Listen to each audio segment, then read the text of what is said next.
ಟಿಕೆಟ್ನ ಬಗ್ಗೆ ಸಿಕ್ಕಾಪಟ್ಟೆ ಎಲ್ಲ ಕಡೆ ಚರ್ಚೆ ಆಗ್ತಾ ಇದೆ. ಬಹಳ ಮುಖ್ಯವಾಗಿ ಏನ್ರಿ ನಿಮ್ಮ ಫ್ಯಾಮಿಲಿಯಲ್ಲಿ ನಿಮ್ಮ ಮಕ್ಕಳಿಗೇನೆ ಮರಿ ಮೊಮ್ಮಕ್ಕಳಿಗೇನೆ ಅಥವಾ ನಿಮ್ಮ ಧರ್ಮಪತ್ನಿಯರಿಗೇನೆ ಟಿಕೆಟ್ಗಳನ್ನು ಕೊಡಿಸ್ಕೋತಾ ಇದ್ದೀರಿ ಅಂತ ಬಹಳ ದೊಡ್ಡ ಮಟ್ಟದಲ್ಲಿ ಎಲ್ಲ ಕಡೆ ಇವತ್ತು ಚರ್ಚೆ ಆಗ್ತಾ ಇದೆ. ಒಪ್ಕೊಳ್ಳೋಣ, ಕಾಂಗ್ರೆಸ್ನ ಅಧಿಕೃತ ಪಟ್ಟಿ ಬಂದಿಲ್ಲ, ಆದರೆ ಎಲ್ಲವೂ ಕೂಡ ಆಲ್ಮೋಸ್ಟ್ ಕನ್ಫರ್ಮ್ಡ್. ಅದಕ್ಕೊಂದು ಮುದ್ರೆ ಮಾತ್ರ ಬೀಳ್ಬೇಕಾಗಿದೆ. ಬಹಳ ನೇರವಾದಂಥ ಪ್ರಶ್ನೆ, ಈ ಡೈನಾಸ್ಟಿ ಪಾಲಿಟಿಕ್ಸ್ ಅಥವಾ ನೆಪೋಟಿಸಮ್, ಈ ಪರಿವಾರವಾದ್, ಜಾತಿವಾದ್, ಭ್ರಷ್ಟಾಚಾರವಾದ್, ಅದರಲ್ಲಿ ಬಹಳ ಮುಖ್ಯವಾಗಿ ಪರಿವಾರವಾದ್ ಇದೆಯಲ್ಲ, ಅದರ ಬಗ್ಗೆ ಮಾನ್ಯ ಪ್ರಧಾನಮಂತ್ರಿಗಳು ಸುಮಾರು ಸಂದರ್ಭಗಳಲ್ಲಿ ಸುಮಾರು ಕಡೆಗಳಲ್ಲಿ ಮಾತನಾಡ್ತಾ ಇರ್ತಾರಲ್ಲ, ಅದೆಲ್ಲದಕ್ಕೂ ಕೂಡ ಕವಡೆ ಕಾಸಿನ ಕಿಮ್ಮತ್ ಸಿಗ್ತಾ ಇದೆಯಾ, ಇನ್ಕ್ಲೂಡಿಂಗ್ ಬಿಜೆಪಿಯಲ್ಲಿ, ಇನ್ಕ್ಲೂಡಿಂಗ್ ಕಾಂಗ್ರೆಸ್ನಲ್ಲಿ? ಈ ನೇರ ಪ್ರಶ್ನೆ, ನೇರ ಉತ್ತರ ಪಡ್ಕೊಳ್ಳುವಂತ ಈ ನೇರ ಪ್ರಯತ್ನ, view point with Chandan Sharma. ನಾನು LED ಸ್ಕ್ರೀನ್ನ ಕಡೆಗೆ ತೆರಳ್ತಾನೆ. ಹಾಗಾದ್ರೆ ಯಾರ್ಯಾರಿಗೆ ಟಿಕೆಟ್ಟು? Family ticket. ನೀವು ಫ್ಯಾಮಿಲಿ ಬಕೆಟ್ ಅಂತ ಕೇಳಿರ್ತೀರಿ, ಐಸ್ ಕ್ರೀಮ್ನಲ್ಲೋ ಮತ್ತೊಂದರಲ್ಲೋ ಯಾವುದರಲ್ಲೋ, but this is ticket. Mrinal Lakshmi Hebbalkar ಅವರ ಪುತ್ರ, ಬೆಳಗಾವಿ ಟಿಕೆಟ್ ಇವರಿಗೆ ಸಿಗುತ್ತೆ. ಪ್ರಿಯಾಂಕಾ ಜಾರಕಿಹೊಳಿ, ಸತೀಶ್ ಜಾರಕಿಹೊಳಿ ಅವರ ಪುತ್ರಿ. ಪ್ರಭಾ ಮಲ್ಲಿಕಾರ್ಜುನ್, SS ಮಲ್ಲಿಕಾರ್ಜುನ್ ಅವರ ಧರ್ಮ ಪತ್ನಿ, ಇವರಿಗೆ ದಾವಣಗೆರೆಯಲ್ಲಿ ticket almost confirmed. Rajashekhar Hitnal, Raghavendra Hitnal ಅವರ ಸಹೋದರ. ರಾಧಾಕೃಷ್ಣ ದೊಡ್ಡಮನಿ, ಮಲ್ಲಿಕಾರ್ಜುನ ಖರ್ಗೆ ಅವರ ಅಳಿಯ, ಇವರಿಗೆ ಕಲಬುರಗಿಯಲ್ಲಿ ಟಿಕೆಟ್ ಕನ್ಫರ್ಮ್ ಅಂತ ಹೇಳಲಾಗ್ತಾ ಇದೆ. ಇದು ಆಲ್ಮೋಸ್ಟ್ ಕನ್ಫರ್ಮ್ಡ್. ರಾಮಲಿಂಗಾರೆಡ್ಡಿ ಅವರೇ 16 ಕಡೆ ಹೇಳ್ಕೊಂಡಿದ್ದಾರೆ, ನನ್ನ ಮಗಳಿಗೆ ಟಿಕೆಟ್ ಸಿಗುತ್ತೆ. ಸಾಗರ್ ಖಂಡ್ರೆ, ಸಚಿವ ಈಶ್ವರ್ ಖಂಡ್ರೆ ಅವರ ಪುತ್ರ, ಅರಣ್ಯ ಇಲಾಖೆಯನ್ನು ನೋಡ್ಕೊಳ್ತಾ ಇದ್ದಾರೆ. DK Suresh, DCM DK Shivakumar ಅವರ ಸಹೋದರ. ಸುನಿಲ್ ಬೋಸ್, ಮಹದೇವಪ್ಪನವರ ಪುತ್ರ. ಇವ್ರಿಗೂ ಕೂಡ ಟಿಕೆಟ್ ಚಾಮರಾಜನಗರದಿಂದ ಆಲ್ಮೋಸ್ಟ್ ಸಿಗೋದು ಕನ್ಫರ್ಮ್ಡ್. ರಕ್ಷಾ ರಾಮಯ್ಯ, MR ಸೀತಾರಾಮ್ ಅವರ ಪುತ್ರ. ಸೌಪರ್ಣಿಕಾ ತುಕಾರಾಮ್, ಶಾಸಕ ತುಕಾರಾಮ್ ಅವರ ಪುತ್ರಿ. ಇನ್ಫ್ಯಾಕ್ಟ್ ತುಕಾರಾಮ್ ಅವರಿಗೇನೆ ಅವಕಾಶ ಬಳ್ಳಾರಿಯಿಂದ ಅಂತಾನು ಮಾತನಾಡ್ತಾ ಇತ್ತು. ಸಚಿವ ನಾಗೇಂದ್ರ ಅವರ ಸಹೋದರ ವೆಂಕಟೇಶ್ ಪ್ರಸಾದ್. ನನಗೆ ಓದಿಯೇ ಸುಸ್ತಾಗ್ತಾ ಇದೆ. ಸಚಿವ ಮಧು ಬಂಗಾರಪ್ಪ ಅವರ ಸಹೋದರಿ ಗೀತಾ ಶಿವರಾಜ್ ಕುಮಾರ್. ಸಚಿವ KH ಮುನಿಯಪ್ಪನವರ ಅಳಿಯ ಚಿಕ್ಕಪೆದ್ದಣ್ಣ, ಇವ್ರಿಗೂ ಕೂಡ ಟಿಕೆಟ್ ಕನ್ಫರ್ಮ್. ಇದು ಕಾಂಗ್ರೆಸ್ದಾದ್ರೆ ಪಾಪ ಒಂದಿಬ್ರು ಕಾರ್ಯಕರ್ತರು ಕೊಟ್ಟಿದ್ದಾರೆ. ಪದ್ಮರಾಜ್ ಅಂತ ಒಬ್ರು, ಅವರು ಬೇರೆ ಬೇರೆ ಹಂತಗಳಲ್ಲಿ ಇದ್ದವರು. ಆಮೇಲೆ ಮೈಸೂರು ಕೊಡಗಿನಲ್ಲಿ ಲಕ್ಷ್ಮಣ್ ಅವರು ಕೊಟ್ಟಿದ್ದಾರೆ. BV ರಾಘವೇಂದ್ರ, BS ಯಡಿಯೂರಪ್ಪನವರ ಪುತ್ರ. SR ಬೊಮ್ಮಾಯಿ ಅವರ ಪುತ್ರ ಬಸವರಾಜ ಬೊಮ್ಮಾಯಿ ಮುಖ್ಯಮಂತ್ರಿ ಆಗಿದ್ದರು. ಬೇರೆ ಬೇರೆ ಖಾತೆಗಳನ್ನು, ಹುದ್ದೆಗಳನ್ನು ಯಶಸ್ವಿಯಾಗಿ ನಿಭಾಯಿಸಿದಂಥವರು. GM ಸಿದ್ದೇಶ್ವರ್ ಅವರ ಪತ್ನಿ ಗಾಯತ್ರಿ ಸಿದ್ದೇಶ್ವರ್ ಅವರಿಗೆ ಬಿಜೆಪಿಯಿಂದ ದಾವಣಗೆರೆಯಲ್ಲಿ ಟಿಕೆಟ್ ಅನ್ನು ಘೋಷಣೆ ಮಾಡಲಾಗಿದೆ ಈಗಾಗಲೇ. She will fight against Prabha Mallikarjun. Anna Saheb Jolle, Shashikala Jolle ಅವರ ಪತಿ, ಇವರಿಗೆ ಟಿಕೆಟ್ ಚಿಕ್ಕೋಡಿಯಿಂದ ಕನ್ಫರ್ಮ್ ಆಗಿದೆ. ಅದೇನೋ ಇಲ್ಲಪ್ಪ ಇವರಿಗೆ ಟಿಕೆಟ್ ಅಂತ ಇದ್ರು, ಬಟ್ ಬಹಳ ಆಶ್ಚರ್ಯ ಅನ್ನುವ ರೀತಿಯಲ್ಲಿ ಇವರಿಗೇನೆ ಟಿಕೆಟ್ ಕನ್ಫರ್ಮ್ ಆಯಿತು.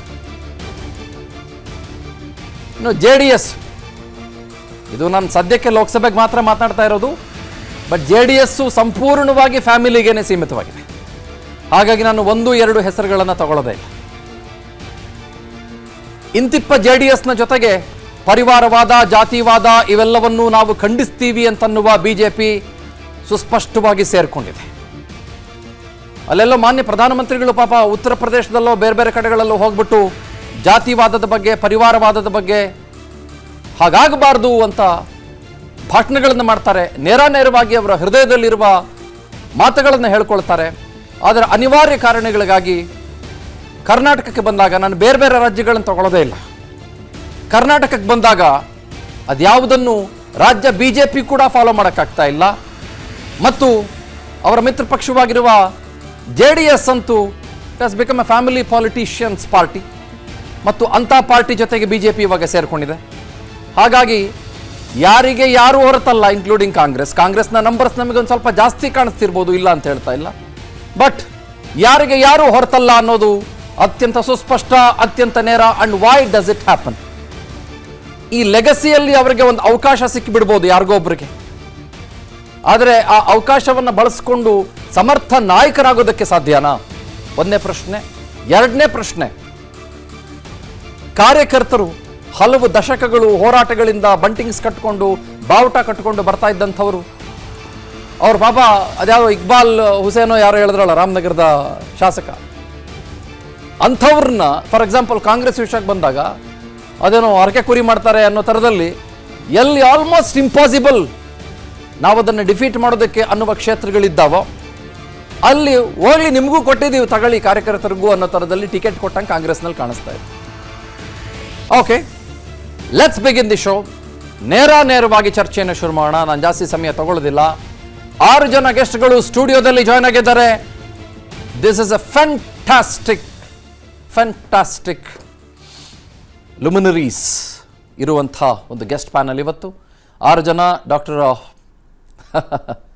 ಸತೀಶ್ ನಮ್ಮೊಟ್ಟಿಗೆ ಜಾಯ್ನ್ ಆಗಿದ್ದಾರೆ ಆಮ್ ಆದ್ಮಿ ಪಕ್ಷದಿಂದ, ನಮಸ್ಕಾರ. ಹಾಗೆ ನಮ್ಮೊಟ್ಟಿಗೆ ರವೀಂದ್ರ ರೇಷ್ಮೆ ಸರ್ ಜಾಯ್ನ್ ಆಗಿದ್ದಾರೆ, ನಮಸ್ಕಾರ, ಭಾಳ ಪ್ರೀತಿಯ ಸ್ವಾಗತ. ಹಾಗೆ ನಟರಾಜ್ ಗೌಡರು ಜಾಯ್ನ್ ಆಗಿದ್ದಾರೆ, ವೆಲ್ಕಮ್. ಅಶೋಕ್ ಗೌಡರು ಜಾಯ್ನ್ ಆಗಿದ್ದಾರೆ, ರಾಜಶೇಖರ್ ಸರ್ ಜಾಯ್ನ್ ಆಗಿದ್ದಾರೆ, ರಾಜು ಗೌಡರು ಜಾಯ್ನ್ ಆಗಿದ್ದಾರೆ, ಹಾಗೂ ಹಿರಿಯರು BV ಶಿವಶಂಕರ್ ಸರ್, ಗುರುಗಳು, ಮಾರ್ಗದರ್ಶಕರು. ಒಂದು ಕ್ವಿಕ್ ಕ್ವೆಶನ್ ತೆಗೆದುಕೊಳ್ತೇನೆ, ನಾನು ಅವರಿಂದ ಪ್ರಶ್ನೆ ತಗೊಳ್ತೀನಿ, ಅವ್ರಿಗೆ ಕೊಡ್ತೇನೆ.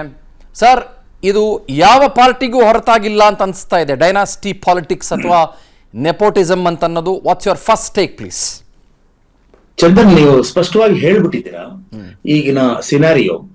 ಯಾಕೆ ಅಂತಂದ್ರೆ ಇಲ್ಲಿ ಒಂದ್ ಏನಾಗುತ್ತೆ ಅಂದ್ರೆ ನಾನ್ ಮಾಡಿದ್ರೆ ಸರಿ, ನೀವು ಮಾಡಿದ್ರೆ ತಪ್ಪು ಅನ್ನೋ ಧೋರಣೆಯನ್ನ ಎಲ್ರು ಅನುಸರಿಸ್ತಾ ಇರೋ ತರ ಇದೆ, ಎಸ್ಪೆಷಲಿ ಬಿಜೆಪಿ.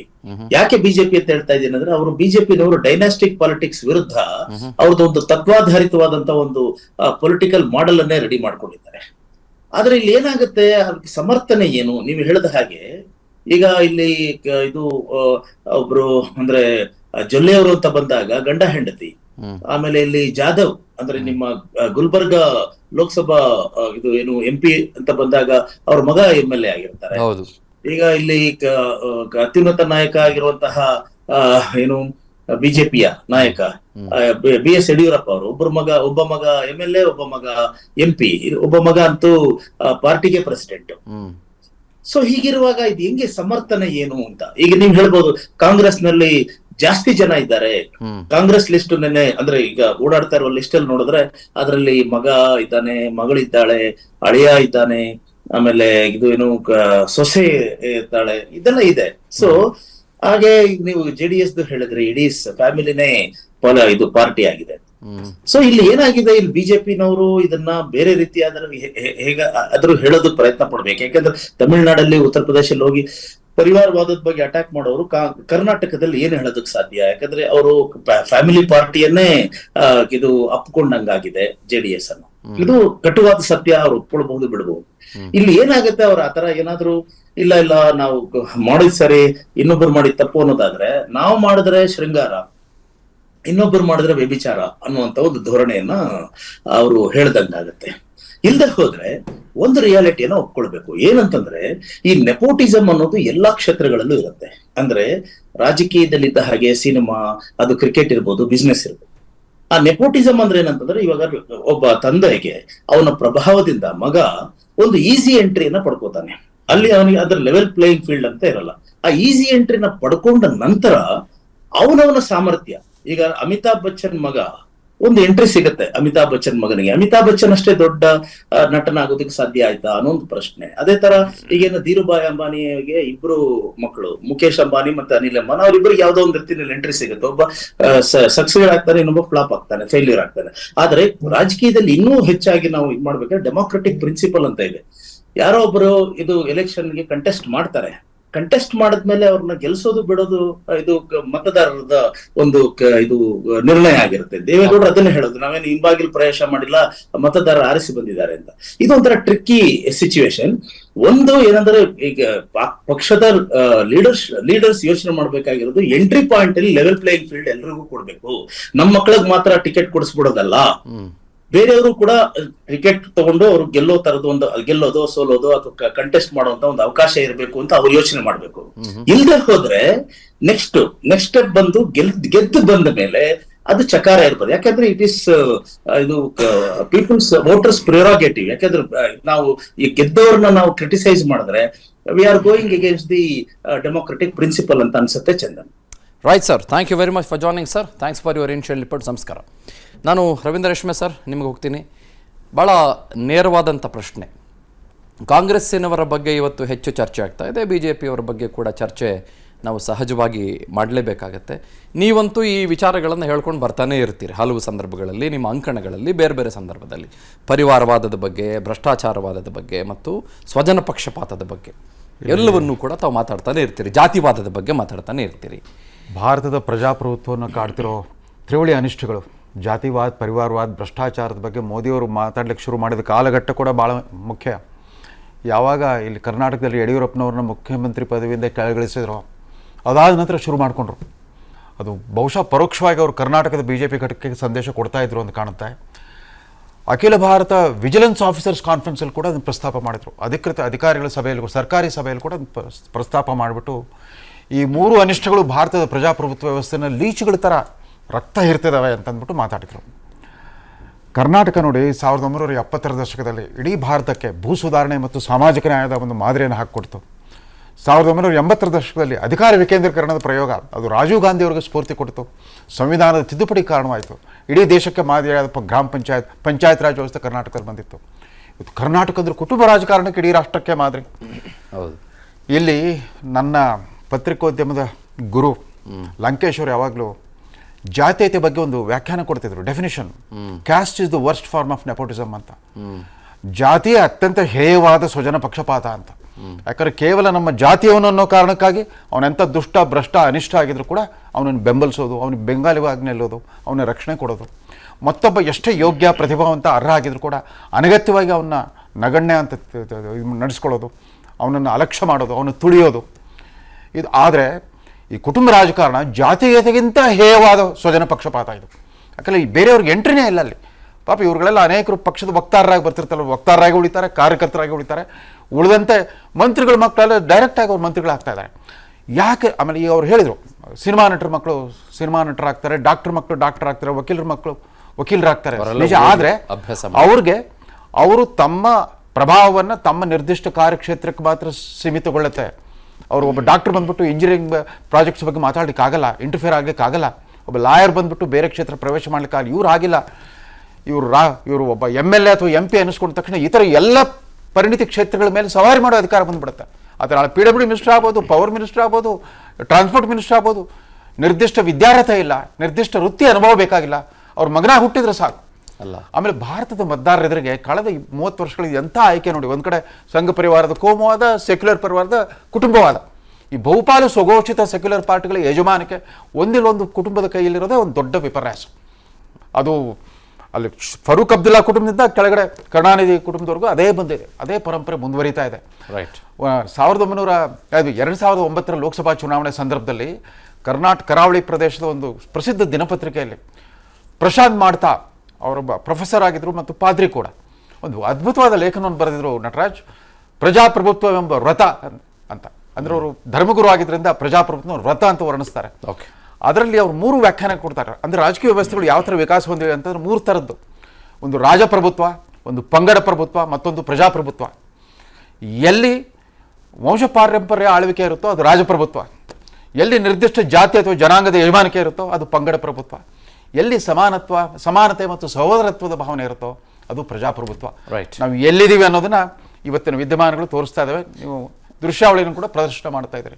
ಆಮೇಲೆ ಭಾಳ ಇಂಟ್ರೆಸ್ಟಿಂಗ್ ಸ್ಟೇಟ್ಮೆಂಟ್ ಒಂದನ್ನು ಭಾಳ ಜನ ರಾಜಕಾರಣಿಗಳ ಮಕ್ಕಳು ಕೊಡ್ತಾ ಇದ್ದದ್ದು ಏನು, ಅದನ್ನು ನೀವು ಕೂಡ ಉಲ್ಲೇಖ ಮಾಡಿದ್ರಿ.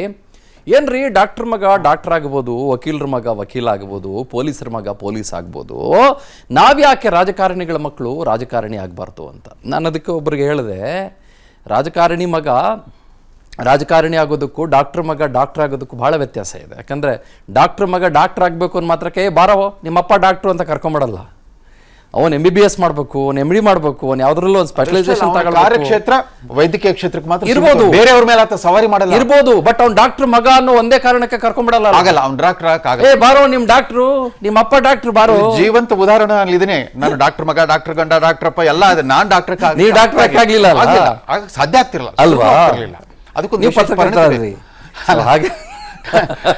ಆದ್ರೆ ಒಂದು ನೋಡಿ, ಇಂದು ಬಹಳ ದೊಡ್ಡ ವಿಪರ್ಯಾಸ ಯಾವುದಂತಂದ್ರೆ ಮನಮೋಹನ್ ಸಿಂಗ್ ಪ್ರಣೀತ ಜಾಗತೀಕರಣದ ಆರ್ಥಿಕ ವ್ಯವಸ್ಥೆ ಬಂದ ಮೇಲೆ ಯಾವ ಖಾಸಗಿ ಕೈಗಾರಿಕೋದ್ಯಮಗಳಲ್ಲಿ ಮತ್ತು ಕಂಪನಿಗಳಲ್ಲಿ ಕೌಟುಂಬಿಕ ಮಾಲಕತ್ವ ಇರ್ತಿತ್ತೋ ಅಲ್ಲಿ ಸಾಮಾಜಿಕ ನಾಯಕತ್ವ ಬಂತು, ಮ್ಯಾನೇಜ್ಮೆಂಟ್ ಲೀಡರ್ಶಿಪ್ ಬಂತು. Yes sir. ಯಾವ ರಾಜಕೀಯ ಪಕ್ಷಗಳಲ್ಲಿ ಸಾಮಾಜಿಕ ನಾಯಕತ್ವ ಇತ್ತು ಅಲ್ಲಿ ಕೌಟುಂಬಿಕ ಮಾಲೀಕತ್ವ ಬಂದ್ಬಿಡುತ್ತೆ. Okay, that is the paradox and contradiction. ಮಾತಾಡ್ತೀನಿ sir. Get back to you. ಚರ್ಚೆಯನ್ನು ನಾವು ಓಪನ್ ಅಪ್ ಮಾಡೋಣ, ಇನ್ನೂ ಹಲವು ವಿಚಾರಗಳ ಬಗ್ಗೆ ಚರ್ಚೆ ಮಾಡೋಣ. This is a beautiful debate for sure. ನಾನು ಜಸ್ಟ್ ಒಂದು ಅಬ್ಸರ್ವೇಷನ್ ಮಾಡ್ತಾ ಇದ್ದೆ. ಆಲ್ಮೋಸ್ಟ್ ಒಂದು 18ರಿಂದ 20 ಕ್ಷೇತ್ರಗಳಲ್ಲಿ ಕಾಂಗ್ರೆಸ್ ಅವ್ರಿಗವ್ರಿಗೆ ಟಿಕೆಟ್ ಕೊಡ್ಕೊಂಡ್ಬಿಟ್ಟಿದ್ದಾರೆ. ಇನ್ನು ಅವ್ರವ್ರಿಗೆ ಟಿಕೆಟ್ ಕೊಡ್ಕೊಂಡ್ಬಿಟ್ಟಾಗ ಇನ್ನು ಇಷ್ಟೊಂದೆಲ್ಲ CEC ಮೀಟಿಂಗು, ಅದು ಇದು ಮತ್ತೊಂದು, ದೆಹಲಿಗೆ ದಂಡಯಾತ್ರೆ, ಫ್ಲೈಟ್ ತಗೊಂಡು ಹೋಗೋದು, ಚಾರ್ಟೆಡ್ ಫ್ಲೈಟ್ ತಗೊಂಡು ಹೋಗೋದು, ಇದೆಲ್ಲದರ ಅವಶ್ಯಕತೆ ಇತ್ತಾ ಅಂತ ಗೊತ್ತಾಗ್ಲಿಲ್ಲ. ಅಲ್ಲಾರ ಪಾಪ ವೀಣಾ ಕಾಶಪ್ಪನವರು ಇವತ್ತು ಕಣ್ಣೀರಾಗ್ತಾ ಇದ್ರು. ಬಾಗಲಕೋಟೆಯಲ್ಲಿ ನನಗೆ ಟಿಕೆಟ್ ತಪ್ಪೋಯ್ತು, ಅಟ್ಲೀಸ್ಟ್ ವಿಧಾನಸಭೆಯಲ್ಲಿ ನಾನು ಎಕ್ಸ್ಪೆಕ್ಟ್ ಮಾಡಿದ್ದೆ ಅಂತ ಭಾಳ ನೋವು ಪಟ್ಕೊಂಡು ನಾನು ಎಷ್ಟೆಲ್ಲ ಹೋರಾಟ ಮಾಡಿದ್ದೀನಿ ಅಂತೆಲ್ಲ ಹೇಳ್ತಾ ಇದ್ರು. ಒನ್ಸ್ ಅಗೇನ್ ಅವ್ರಿಗೆ ಟಿಕೆಟ್ ಕೊಟ್ಟಿದ್ದಿದ್ರು ಕೂಡ ಅದು ಫ್ಯಾಮಿಲಿ ಟಿಕೆಟೇ ಆಗ್ತಾ ಇತ್ತು. ಆಯ್ತಾ. ಅದರ ಜೊತೆಗೆ ಇನ್ನೂ ಅನೇಕ ಜನರ ಹೆಸರು, ಆಲ್ಮೋಸ್ಟ್ ನಿಯರ್ಲಿ 18 to 20. ಆಮೇಲೆ ಭಾಳ ಇಂಟ್ರೆಸ್ಟಿಂಗ್, ಯಾಕೆ ಒಳಗೊಳಗೆ ಟಿಕೆಟ್ ಕೊಟ್ಕೊಂಡ್ರು ಕಾಂಗ್ರೆಸ್ನವರು? ನನಗಿದು ಅರ್ಥ ಆಗ್ತಾ ಇಲ್ಲ. ಏನಿರ್ಬೋದು ಇದ್ರ ಹಿಂದಿನ ಸ್ಟ್ರಾಟಜಿ? ನಾನು ಕಾಂಗ್ರೆಸ್ನವ್ರನ್ನೇ ಕೇಳ್ತೀನಿ, ಏನು ಸ್ಟ್ರಾಟಜಿ ಇದ್ರೆ ಹಿಂದಿಂದು? ನಿಮ್ಮವ್ರಿಗೆ ಟಿಕೆಟ್ ಕೊಟ್ಕೊಂಡಿರೋದ್ರ ಹಿಂದೆ ಏನು ಕತೆ? ಗೆಲ್ಲುವ ಮಾನದಂಡ ಏನದು? ಗೆಲ್ಲೋ ಮಾನದಂಡ ಏನು? ಏನಾಗಿದೆ ಅಂದರೆ, ಒಂದು ಅವರೆಲ್ಲ ತುಂಬ ಸಕ್ರಿಯವಾಗಿದ್ದಾರೆ, ಕಾರ್ಯಕರ್ತರ ಕೆಲಸ ಮಾಡ್ತಿದ್ದಾರೆ. ಅದು ಸೌಮ್ಯ ರೆಡ್ಡಿ ನೀವು ತೊಗೊಳ್ಬೋದು, ಅಲ್ಲಿ ಸಂಯುಕ್ತ ಪಾಟೀಲ್ ಆಗ್ಬೋದು, ಅಥವಾ ಅದು ಇನ್ನೂ ಘೋಷಣೆ ಆಗಿಲ್ಲ, ಆದರೂ ನಾನು ಹೇಳ್ತೇನೆ ಪ್ರಿಯಾಂಕಾ ಜಾರಕಿಹೊಳಿ ಆಗ್ಬೋದು. ಇವರೆಲ್ಲ ಆಲ್ರೆಡಿ ಸಕ್ರಿಯವಾಗಿ ಸಂಘಟನೆ ಮಾಡ್ತಾ ಇದ್ದಾರೆ. ಸೊ ಅಲ್ಲಿ ಒಂದು ಅವರ ಕುಟುಂಬದವರ ಒಂದು ವರ್ಚಸ್ಸು, ಛಾಪು, ಈಗ ಅವಕಾಶಗಳು ಆಗ್ತವೆ ಗೆಲ್ಲೋಕ್ಕೆ. ಯಾಕಂದರೆ ಏನಂದರೆ ಈ ಸೋಲು ಗೆಲುವು ಏನಂದರೆ 2% ಮತಗಳಲ್ಲಿರ್ತದೆ. ಆ 2% ಮತಗಳು ಖಂಡಿತವಾಗಿ ಪಡ್ಕೊಳ್ಳೋ ಶಕ್ತಿ ಸಾಮರ್ಥ್ಯ ಅವ್ರಿಗಿರುತ್ತೆ. ಸರ್ಕಾರದ ಒಳ್ಳೆಯ ಯೋಜನೆಗಳಾಗ್ಬೋದು, ಪಕ್ಷದ ಸಿದ್ಧಾಂತ ಆಗ್ಬೋದು, ಭರವಸೆಗಳಾಗ್ಬೋದು, ಇವೆಲ್ಲ ಒಂದು ಭಾಗ ಆದರೂ ಕೂಡ ಗೆಲ್ಲದಲ್ಲಿ ಏನಂದರೆ 2% 3% ಮತಗಳು ಆಗೋ ಕಾರಣದಲ್ಲಿ ಅವ್ರು ಕೊಟ್ಟರೆ ಗೆದ್ದೇ ಗೆಲ್ತಾರೆ ಅನ್ನೋ ಒಂದು ಸಮೀಕ್ಷೆಗಳು, ಅಲ್ಲಿನ ಕಾರ್ಯಕರ್ತರು ಎಲ್ಲರ ಅಭಿಪ್ರಾಯ ತೆಗೆದುಕೊಂಡು ಈ ರೀತಿಯಾಗಿ ಘೋಷಣೆ ಮಾಡ್ತಾ. ಈಗ ಸೌಮ್ಯ ರೆಡ್ಡಿ MLA ಆಗಿದ್ದರು ಬೆಂಗಳೂರು ಜಯನಗರದಿಂದ. ಸೋತಿದ್ರು. ಈಗ ಅವರು MP ನಿಂತ್ಕೊಳ್ಳೋದು ಒಂದು ಪ್ರಬಲವಾದ ಅಭ್ಯರ್ಥಿ ಆಗ್ತಾರೆ ಅವರು. ಸೊ ಆ ನಿಟ್ಟಿನಲ್ಲಿ ಒಂದು ಯೋಚನೆ ಮಾಡಿ ಈ ತೀರ್ಮಾನವನ್ನು ತಗೊಂತಾರೆ ಹೈಕಮಾಂಡು. ಆದರೆ ಇದೇನು ಹೊಸದೂ ಅಲ್ಲ, ಆಮೇಲೆ ಇದೊಂದು ಕೊನೆನೂ ಅಲ್ಲ. ಇದು ಮೊದಲು ಅಲ್ಲ, ಇದು ಕೊನೆನೂ ಅಲ್ಲ. ಇದು ನಿರಂತರ ಈ ಥರದ್ದು. ಯಾಕಂದರೆ ಜನಗಳ ಬೆಂಬಲವನ್ನು, ಪಕ್ಷದ ಬೆಂಬಲವನ್ನು ಯಾರು ಗಳಿಸ್ತಾರೆ, ಗೆಲ್ತಾರೆ, ಯಾರು ಜನಗಳ ಜೊತೆ ಸಂಪರ್ಕ ಇಟ್ಕೊಂಡಿರ್ತಾರೆ, ಯಾರು ಈಸಿಯಾಗಿ ದುಡ್ಡು ಖರ್ಚು ಮಾಡ್ತಾರೆ, ಯಾರು ಪಾರ್ಟಿಗೆ ಹೊರೆಯಾಗದೇ ಇರ್ತಾರೆ, ಅದು ಒಂದು ಭಾಗ. ಅದರೊಳಗೆ ಅದೇ ಭಾಗ ಇಲ್ಲ, ಅದು ಒಂದು ಭಾಗ. ಅದು ಬಹಳ ಭಾಗ. ಇಲ್ಲ ನೋಡಿ, ಈಗ ವಾಸ್ತವ ಏನಂದ್ರೆ ಜಾತಿ ಮತ್ತೆ ಹಣ ಈ ಚುನಾವಣೆಯಲ್ಲಿ ಪ್ರಭಾವವನ್ನು ಬೀರ್ತವೆ. ಎಲ್ಲಾ ರಾಜಕೀಯ ಪಕ್ಷಗಳ ಮೇಲೂ ಇದು ಪ್ರಭಾವ ಇದ್ದೇ ಇದೆ. ಪದ್ಮರಾಜ್ ಅನ್ನೋರಿಗೆ ದಕ್ಷಿಣ ಕನ್ನಡ ಕೊಟ್ಬಿಡೋದು, ಕರೆಕ್ಟ್. ಲಕ್ಷ್ಮಣ್ ಅವರಿಗೆ ಮೈಸೂರು ಕೊಡಗು ಕೊಟ್ಬಿಡೋದು. ಪಾಪ ಲಕ್ಷ್ಮಣ್ಣು ಹಲವು ಹಗರಣಗಳನ್ನು ಹೊರಗಾಕೊಂಡು ಹಲವು ವರ್ಷಗಳಿಂದ ಹೋರಾಟ ಮಾಡ್ಕೊಂಡು ಬಂದಿದ್ದಾರೆ. ಆಯ್ತು, ಈಗ ನೀವು ನನ್ನ ಜೊತೆಗೆ ಸುಮಾರು ಏನಿಲ್ಲ ಅಂದ್ರೂ ಒಂದು 100-150 ಡಿಬೇಟ್ಗಳಲ್ಲಿ ಭಾಗವಹಿಸಿದಿರಿ ಅಪ್ಪ. ಒಂದು 5-6 ವರ್ಷದಿಂದ ಭಾಗವಹಿಸ್ತಾ ಇದ್ದೀರಿ ಅಪ್ಪ. ನಿಮ್ಗೇನೋ ಅಲ್ಲ, 5-6 ವರ್ಷದಿಂದ ನಾನು ನಿಮ್ಮ ಜೊತೆಗೆ, ನೀವು ಜಾಸ್ತಿ ಇದ್ದೀರಾ ಬಿಡಿ. ಓಕೆ, ನಾನು ಒಂದು 14 ವರ್ಷ ಆಯ್ತು ಮೀಡಿಯಾಗೆ ಬಂದು. ನಿಮ್ಗೆ ಏನೇನು ಸ್ಥಾನಮಾನ ಕೊಟ್ಟರು? ನಿಮ್ಗೇನಾದ್ರು ಲೋಕಸಭಾ ಟಿಕೆಟ್ಗೆ ಏನಾದ್ರು ಕರೆದಿದ್ರ? ನಿಮ್ಗೇನಾದ್ರು MLC ಟಿಕೆಟ್ಗೆ ಏನಾದ್ರು ಕರೆದಿದ್ರ? ಆಕಾಂಕ್ಷೆ ಇಲ್ಲ. ಪಕ್ಷಗಳು ಕೆಲಸ ನಿಮ್ಗೆ ಏನಾದ್ರು ಪದವೀಧರ ಕ್ಷೇತ್ರಕ್ಕೆ ಕರೆದಿದ್ರ? ಕೆಲವು ಕಡೆ ತೀರ್ಮಾನ ಪದವೀಧರ ಅಲ್ಲ, ನಿಮ್ಗೂ ಈಗ ಲಕ್ಷಾಂತರ ಕಾರ್ಯಕರ್ತರು ಇರ್ತಾರೆ. ಲಕ್ಷಾಂತರದಲ್ಲಿ ನೀವೆಲ್ಲ ಮುಕುಟಪ್ರಾಯದ ರೀತಿಯಲ್ಲಿ ಹಲವು ಪ್ರತಿದಿನ ಕಾಣಿಸ್ಕೊಳ್ತೀವಿ. ಸಂಘಟನೆ ಮಾಡ್ತಾ ಇರತಕ್ಕಂತಹ ಎಲ್ಲಾ ಏನು ಪದಾಧಿಕಾರಿಗಳಲ್ಲಿ ಕಾರ್ಯಕರ್ತರು ಎಲ್ಲರೂ ರಾಜಕೀಯದಲ್ಲಿ ಈ ರೀತಿಯ ಹಂತಕ್ಕೆ ಹೋಗ್ಬೇಕಂತ ಏನಿಲ್ಲ. ಆಯ್ತಾ, ಎಲ್ಲರೂ MP-ಗಳಾಗಲ್ಲ. ಎಲ್ಲರೂ ನಿಮಗೆ ಬೆಂಗಳೂರು ಗ್ರಾಮಾಂತರದಲ್ಲಿ MP ಟಿಕೆಟ್ ಕೊಟ್ಟಿದ್ದರೆ ಬೇಡ ಅಂತ ಇದ್ರ ನೀವು? ಅಥವಾ ಯಾವುದೋ ಕಾಂಗ್ರೆಸ್ ಪ್ರಬಲವಾಗಿರುವ ಒಂದು ಕ್ಷೇತ್ರದಲ್ಲಿ MP ಟಿಕೆಟ್ ಕೊಟ್ಟಿದ್ದರೆ ಬೇಡ ಅಂತ ಇದ್ರ? ಏನ್ ಗೊತ್ತಾ, ನಾವು ಮಾತಿಗೆ ಚರ್ಚೆಗೆ ಅಷ್ಟೇ. ಅದು ಏನ್ ಚರ್ಚೆಗೆ ಅಷ್ಟೇ? ಪ್ರಭಾವಶಾಲಿ ಮತ್ತು ಕ್ರಿಯಾಶೀಲ ನಾಯಕ ಬೇಕಿದೆ. ಇರ್ಲಿ ಪಾರ್ಲಿಮೆಂಟ್ಗೂ ಸ್ವಾಮಿ, ನೀವು ಬೇಕಿದೆ, ಕ್ರಿಯಾಶೀಲ ಅಲ್ವಾ? ಗ್ರಾಮಾಂತರಕ್ಕೂ ಬೇಕಾಗ್ತದೆ. ನೀವು ಪ್ರಭಾವಶಾಲಿ ಅಲ್ವಾ? ಇಲ್ಲ, ನಾ ಪ್ರಭಾವಶಾಲಿ ನೀವು ಕ್ರಿಯಾಶೀಲ ಅಲ್ವಾ? ಇರ್ಬೋದು, ಪ್ರಭಾವಶಾಲಿ ಅಲ್ಲ. ಬಟ್ ನಮ್ಮ ಕಾರ್ಯ ಏನು ಬೇರೆ ಕಡೆ ಇದೆ, ಆಯ್ತಾ? ಅದು ಒಂದು ಇರ್ಬೋದೇನ. ಈಗ ಮತ್ತು ದುಡ್ಡಿಲ್ವಾ? ಚುನಾವಣೆಯಲ್ಲಿ ಅಂದ್ರೆ ಚುನಾವಣೆಯಲ್ಲಿ ಬೇರೆ ಬೇರೆ ಪ್ರಭಾವಗಳಿರ್ತವೆ, ಬೇರೆ ಬೇರೆ ವಿಷಯಗಳಿರ್ತವೆ. ನೋಡಿ, ದುಡ್ಡಿನ ಪ್ರಭಾವ. ಒಂದು ಕಾರ್ಯಕರ್ತರು, ಜನಗಳು ನಿಮಗೆಲ್ಲ ಇದೆ, ಎಲ್ಲ ಇದೆ ನಿಮಗೆ. ಇಲ್ಲ, ಅದಕ್ಕೆ ದುಡ್ಡಿನ ಪ್ರಭಾವವನ್ನು ಕಡಿಮೆ ಇರ್ಬೋದೇನೋ. ನಾವು ಪೈಪೋಟಿ ಮಾಡಕ್ಕಾಗಲ್ಲ. ಈಗಾದ್ರೆ ಒಂದೇ ಕ್ಷೇತ್ರ ನಾವು ಎಸ್ಪೆಷಲಿ ನಮ್ಗೆ ನಮ್ದು ಕಾರ್ಯ ವೈಖರಿನೇ ಬೇರೆ. ಅಲ್ಲಿ ಯಾರ್ಯಾರು ನಾಯಕತ್ವವನ್ನು ತೋರಿಸ್ತಾರೆ, ಜನಗಳು ಯಾರು ಅವ್ರನ್ನ ವಿಶ್ವಾಸವನ್ನು ಗಳಿಸ್ತಾರೆ, ಜನಗಳ ಸಂಪರ್ಕ ಇರ್ತದೆ, ಅವರು ಜನಗಳ ಕಷ್ಟ ಸುಖಗಳಿಗೆ ಭಾಗವಹಿಯಾಗ್ತಾರೆ, ಅಂಥವ್ರಿಗೆ ಜನಗಳು ಅವಕಾಶ ಕೊಡ್ತಾರೆ, ಕಾರ್ಯಕರ್ತರು ಅವಕಾಶ ಕೊಡ್ತಾರೆ, ಆಮೇಲೆ ಪಕ್ಷ ಅವಕಾಶ ಕೊಡುತ್ತೆ. ಮತ್ತು ಗೆಲ್ಲೋ ಮಾನದಂಡ ಇಟ್ಕೊಂಡು ಮೊನ್ನೆ ಡಿ ಕೆ ಸುರೇಶರಾಗಲಿ ಅಥವಾ ಇಡೀ ರಾಜ್ಯದಲ್ಲಿ ನಾವು 20 ಸೀಟ್ ಗೆಲ್ಲಬೇಕು, 20 ಸೀಟ್ ಗೆಲ್ಲುವಂಥ ಒಂದು ಎಲ್ಲ ಯಾವ ರೀತಿಯ ಕಾರ್ಯತಂತ್ರ ಮಾಡಬೇಕು, ಯಾವ ರೀತಿಯ ಮನೆ ಮಕ್ಕಳಿಗೆ ಕೊಟ್ಟು ಪತ್ನಿಯರಿಗೆ ಕೊಟ್ಟು ಅಂತ ಏನಾದ್ರು ಮಾನದಂಡ. ಇದೇನು ಹೊಸದಲ್ಲ ನಮಗೆ. ನಾವು ಏನು ಹೊಸದಲ್ಲ. 22 ಜನ ನೋಡ್ತಾ ಇರೋದು ಒಂದು ಸ್ವಲ್ಪ ಖಂಡಿತವಾಗ್ಲೂ ಕೂಡ ಸ್ವಜನ ಪಕ್ಷಪಾತದ ಕಡೆಗೆ, ಜಾತಿವಾದದ ಕಡೆಗೆ, ಅದರ ಜೊತೆಗೆ ಒಂದೇ ಜಾತಿ ಟಾಪ್ ಕಾರ್ಡರ್ ನಲ್ಲೇ ಹಂಗೆ ಇದೆಯಲ್ರಿ. ಇನ್ನೇನ್ ಮಾಡಕ್ಕಾಗತ್ತೆ? ನೀವು ನಿಮ್ಮ ಹೈಕಮಾಂಡ್ ನಲ್ಲಿ 20 ಸೀಟ್ ಗೆಲ್ತೀವಲ್ಲ ಆ ಭರವಸೆ ಇರ್ಬೇಕಾದ್ರೆ ನಾವು ನಮ್ಮ ಕಾರ್ಯಕರ್ತರು, ನಾಯಕರು ತೀರ್ಮಾನ ಮಾಡ್ತಾರೆ. ಅದ್ರೊಳಗೇನು ನನ್ನ ಪ್ರಕಾರ ನಿಜವಾಗ್ಲೂ ಹೇಳಿ ನಿಮ್ಗೆ ಬೇಜಾರಿಲ್ವಾ? ನಿಮ್ಗೆ ಇದನ್ನೆಲ್ಲ ನೋಡ್ತಾ ಸಂತೋಷ ಇದೆ. 20ಕ್ಕೆ ಹೆಚ್ಚು ಸೀಟ್ ಗೆಲ್ತೀವಿ ನಾವು, ಅದು ಸಂತೋಷ ಇದೆ ನನಗೆ. ಅಲ್ಲ, ಬೇಜಾರಕ್ಕೆ ಈಗ JDS ಅಲ್ಲಾಗ್ಲಿ BJP ಆಗಲಿ 4 ಜನ ನಿಂತ್ಕೊಂತಾರೆ, ನಮ್ಗೆ ಅದ್ರೊಳಗೆ ಏನು ಯಾರು ಅಭ್ಯಂತರ ಮಾಡಂಗಿಲ್ಲ. ಯಾಕಂದ್ರೆ ಈಗ JDS ಅಲ್ಲಿ ನೋಡಿ ನಿಮ್ಗೆ ಸಂತೋಷ ಆಗ್ತಾ ಇದೆಯಾ? ಖಂಡಿತವಾಗಿ ನೋಡಿ, JDS ನಲ್ಲೂ ಕೂಡ ಈಗ 3 ಜನ ನಿಂತ್ಕೊಂತಾರೆ ಅನ್ಕೊಳ್ಳಿ, ಅವ್ರಿಗೆ ಯಾಕಂದ್ರೆ ಜನಸಂಪರ್ಕ ಹಂಗಿರ್ತದೆ, ಜನಬೆಂಬಲ ಹಂಗಿರುತ್ತೆ. ಪಕ್ಷಗಳು ಅದೇನ್ ಕತೆ ರಾಜಗೌಡ್ರೆ? ಇಡೀ ಕುಟುಂಬವನ್ನೇ JDS ಪಕ್ಷಕ್ಕೆ ಇಡೀ ಕುಟುಂಬ ಅನ್ನೋ ತರದಲ್ಲಿದೆ. ಅವ್ರ ಜೊತೆಗೆ ನಿಮ್ಮ ಫ್ರೆಂಡ್ಸ್ ಬೇರೆ ಇವಾಗ ಸೇರ್ಕೊಂಡಿದ್ದಾರೆ. ಏನ್ ನಿಮ್ದೇನ್ ಸಮಸ್ಯೆ? ಕೆಲವು ವಿಚಾರಗಳಲ್ಲಿ ಈಗ ಸಾಕಷ್ಟು ಚರ್ಚೆ ಮಾಡಿದ್ರು ಸರ್. ಒಂದು ಮಾತು ಹೇಳಿದ್ರು ರವೀಂದ್ರ ರೇಷ್ಮೆ ಸರ್, ಏನಾಗ್ತದೆ ಪೊಲಿಟಿಕ್ಸ್ನಲ್ಲಿ ಪ್ರಜಾಪ್ರಭುತ್ವನ ನಾವು ಮೊದಲನೇದಾಗಿ ಗುರ್ತಕ್ಕೆ ತೊಗೋಬೇಕಾಗ್ತದೆ. ಜನ ನಾವು ಎಂಥ ಕ್ಯಾಂಡಿಡೇಟ್ನೇ ಕೊಟ್ಟರು, ಸುಮ್ಮನೆ ಸಣ್ಣ ಉದಾಹರಣೆ ತೊಗೊಳ್ಳೋಣ, JH ಪಟೇಲ್ ಅವ್ರ ಕುಟುಂಬ ಎಂಥ ವಾಗ್ಮಿಗಳವರು, ಎಂಥ ಚತುರರು, ಅವ್ರ ಮಕ್ಕಳು ಪಾಪ ರಾಜಕೀಯದಲ್ಲಿ ಸಾಕಷ್ಟು ಸತಿ ಟ್ರಯಲ್ ಆ್ಯಂಡ್ ಎರರ್ ಆದರು. ಈ ಜನ ಅಕ್ಸೆಪ್ಟ್ ಮಾಡಿಬಿಟ್ರೆ ನಾವು ನೀವು ಎಷ್ಟೇ ಚರ್ಚೆ ಮಾಡಿದ್ರು ಚರ್ಚೆ ಆಗಿ ಉಳ್ಕೊಳ್ಳುತ್ತೆ. ಜನ ಎಕ್ಸೆಪ್ಟ್ ಮಾಡ್ಬಿಟ್ರೆ ಪಬ್ಲಿಕ್ ವೋಟ್ ಹಾಕುವಂತವ್ರು ಜನ ಇನ್ನೊಬ್ಬರನ್ನ ಅವಕಾಶ ಮಾಡಿಕೊಟ್ರೆ ಅಕ್ಸೆಪ್ಟ್ ಮಾಡಲ್ಲ ಅಂತ ಹೇಳಿದ್ರು. ಇಲ್ಲಿ ಒಂದೇ ಒಂದು ಅಕ್ಸೆಪ್ಟ್ ಮಾಡೋದು. ಈಗ ನಿಮ್ ಹಾಸನದಲ್ಲಿ ಜನ ನಿಮ್ ಪ್ರಜ್ವಲ್ ರೇವಣ್ಣ ಅವ್ರನ್ನೇ ಅಕ್ಸೆಪ್ಟ್ ಮಾಡ್ತಿದೀವಿ ಅಂತ ಏನಾದ್ರು ತುತ್ತೂರಿ ಹಿಡ್ಕೊಂಡು ಕೂತ್ಕೊಂಡಿದ್ದಾರೆ ಅನ್ಕೊಂಡಿದ್ದೀರಾ? ಅಲ್ಲಲ್ಲ, ನಾನು ಹೇಳ್ತೀವಿ ಕಳೆದ ಬಾರಿ ಆತ ನಿಂತು ಗೆದ್ದಿದ್ದಾರೆ, ಇನ್ನೊಂದು ಅವಕಾಶ ಕೊಡೋದ್ರಲ್ಲಿ ತಪ್ಪಿಲ್ಲ. ಯಾವುದೇ ಒಂದು ಜನ ಅವಕಾಶ ಕೊಡೋದ್ರಲ್ಲಿ ತಪ್ಪಿಲ್ಲ, ನಾನು ಅದ್ರ ಬಗ್ಗೆ ತಕರಾರು ತೆಗಿತಾ ಇಲ್ಲ. ನಿಮ್ ಹಾಸನದಲ್ಲಿ ನೀವೇ ನಡೆಸಿದ ಸರ್ವೆ ಪ್ರಕಾರ ಅಥವಾ ನಿಮ್ಮ ಬೇರೆ ಬೇರೆ ಕಡೆಗಳಲ್ಲಿ ನೀವೇ ನಡೆಸಿದ ಸರ್ವೆ ಪ್ರಕಾರ ನಿಮ್ಗೆ ಯಾರ್ಯಾರಿಗೆ ಅವಕಾಶ ಮಾಡಿಕೊಡ್ಬೇಕು ಅನ್ನೋದನ್ನ ಜನ ಹೆಂಗೆ ನಿರ್ಧರಿಸಿದ್ದಾರೆ ಅನ್ನೋದು BJP ಅವ್ರಿಗೂ ಚೆನ್ನಾಗಿ ಗೊತ್ತು, ನಿಮ್ಗೂ ಚೆನ್ನಾಗಿ ಗೊತ್ತು. But still you are going the nepotism way. Why? Election ನಲ್ಲಿ ಸೋಲು ಗೆಲುವು ಅಲ್ಲ, ನನ್ನ ಪ್ರಶ್ನೆಗೆ ಉತ್ತರ ಕೊಡ್ಲಿಲ್ಲ ನೀವು. ಅವ್ರಿಗೆ ಯಾಕೆ ಕೊಡ್ತಾ ಇದ್ದೀರಾ ಅಂತ ಇದ್ರೆ, ಕಳೆದ ಬಾರಿ ಕೊಡ್ತಾ ಇದ್ದೀರಾ ಯಾಕೆ ಅಂತ ಕೇಳ್ತಾ ಇಲ್ಲ. ಜನ ಏನಾದ್ರು ಕ್ಯೂ ಹಿಡ್ಕೊಂಡು ಕೊಡ್ಲಿಲ್ಲ ಅಂತಂದ್ರೆ ನಾವೇನಾದ್ರೂ ಹೋರಾಟ ಮಾಡ್ಬಿಡ್ತೀವಿ, ಧರಣಿ ಮಾಡ್ಬಿಡ್ತೀವಿ ಅಂತ ಜನ ಅಂತಿದಾರಲ್ಲ, ಆ ಜನ ಆದ್ರೂ ಎಷ್ಟು ಜನ ಇದಾರೆ ಹೋಗ್ಲಿ ಅಂತ. ಜನ ಈಗ ಹೋರಾಟ ಮಾಡ್ತಾ ಇದಾರ, ಆ ಜನ ಕೊಡಬೇಡಿ ಅಂತ. ಆ ಜನ ಹೌದು, ಎಲ್ಲೇ ಹೋರಾಟ ಮಾಡಿ ಬಹುತೇಕ ನಿಮ್ಗೆ ಆಂಟಿ ಇನ್ಕಂಬೆನ್ಸಿ ಹಲವು ಕಡೆಗಳಲ್ಲಿ ಇರುವ ಸಂದರ್ಭಗಳಲ್ಲಿ ಅಲ್ಲಲ್ಲ ಚರ್ಚೆ ಮಾಡಕ್ ಮಾತ್ರ ಅದು ಸೂಕ್ತ ಆಗ್ತದೆ. ರಾಜಗೌಡ್ರೆ ಅಲ್ಲಲ್ಲ, ನಾನು ಹೇಳ್ತೀನಿ ಕೇಳಿ ಚಂದನ್, ಏನಾಗ್ತದೆ ನಾವು ಚರ್ಚೆ ಮಾಡ್ಲಿಕ್ಕೆ ಮಾತ್ರ ಸೂಕ್ತ ಆಗ್ತದೆ. ಎಲೆಕ್ಷನ್ ನಲ್ಲಿ ಜನ ಓಟ್ ಹಾಕಿ ಈಗ 1.5 ಲಕ್ಷ ನೋಡಿ ಜನ 1.5 ಲಕ್ಷ ಯಾವ ಕಾಂಬಿನೇಷನ್ ಕಾಂಬಿನೇಷನ್ ಗಿಂತ ಆತ ಮಾಡಿರುವಂತ ಕೆಲಸಗಳು ಅವಕಾಶ ಏನಾಗುತ್ತೆ ಅಂತಂದ್ರೆ ಅವ್ರಿಗೆ ಒಂದೇ ಒಂದು ಅವಕಾಶ ಸಿಗ್ತದೆ. ಒಂದು ಮಾತೇನಂದ್ರೆ ಒಂದು ಲ್ಯಾಟ್ರಲ್ ಎಂಟ್ರಿ ಸಿಗ್ತದೆ. ಈಗ ಬೇರೆ ಕಾರ್ಯಕರ್ತರಿಗೂ ಅವ್ರಿಗೂ ಕಂಪೇರ್ ಮಾಡಿದ್ರೆ ಇನ್ನು ಸಾಕಷ್ಟು ಕಳೆದ ವಿಧಾನಸಭೆ ಚುನಾವಣೆಯಲ್ಲಿ ಹೊಳೆ ನರಸೀಪುರದಿಂದ HD ರೇವಣ್ಣ ಅವರೇ ಆಲ್ಮೋಸ್ಟ್ 3,000 ಮತಗಳ ಅಂತರದಿಂದ ಸೋತೆ ಬಿಡ್ತಾ ಇದ್ರು. ನಿಮ್ಗೆ ಗೊತ್ತು, ಶ್ರೇಯಸ್ ಪಟೇಲ್ ಅಂತ ಬಂದಂತ ವೆರಿ ಫ್ರೆಶ್ ಕ್ಯಾಂಡಿಡೇಟ್ ಒಬ್ರು. ಅಫ್ಕೋರ್ಸ್ ಕುಟುಂಬ ರಾಜಕಾರಣದ ಹಿನ್ನೆಲೆನೂ ಇದೆ, ನಾನು ಇಲ್ಲ ಅಂತ ಹೇಳೋದಿಲ್ಲ ಅವರಿಗೆ. ಬಟ್ ಶ್ರೇಯಸ್ ಪಟೇಲ್ ಅಂತ ಬಂದಂತ ಈಗ MP ಕ್ಯಾಂಡಿಡೇಟ್ ಆಗಿರುವ ಶ್ರೇಯಸ್ ಪಟೇಲು 3,000 ಮತಗಳ ಅಂತರದಿಂದ ಆಲ್ಮೋಸ್ಟ್ ಸೋಲ್ಸೆ ಬಿಡ್ತಾ ಇದ್ರು ರೇವಣ್ಣ ಅವರು. ಹೀಗಾಗಿ ನೀವು